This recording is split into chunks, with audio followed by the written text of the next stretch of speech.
মারে তোর বাড়িতে আমি খাতি আসতে চাইলাম না রে মা। কেন হুজুর? ওই তোর স্বামীটা ভালো না রে মা, তো আমি তো জানি তুই সুখী হতে পারবি না। তারপরে বলতে তুই রাজি, তোর স্বামীরা যে ইয়া মা খায় কত একটু গাঁদা গুঁজো খায়, একটা অক্ত নামাজে যায় না। তোর বাড়ির খাতি আসতে চাইলাম না।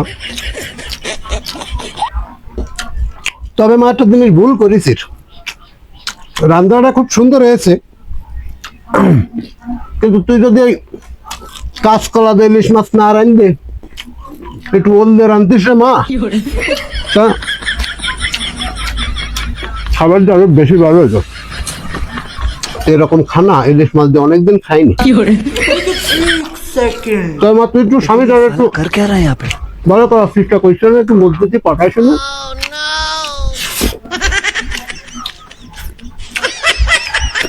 হুজুর, আপনি একটু দোয়া করে দেন আমার সামনে যেন ভালো হয়ে যায়। তুই জানে কইছিস আমি আল্লাহর কাছে দোয়া করে দিবা নে, তা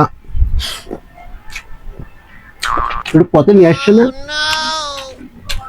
হে আল্লাহ, এই মা জননের স্বামীটা যেন ভালো হয়ে যায়। এ তো ভালো হবে না, ইয়া মা গাজা বাজি বাজ না, বাদ দেবে না। হে আল্লাহ, এর সর তুলিয়ে নিয়ে যাও।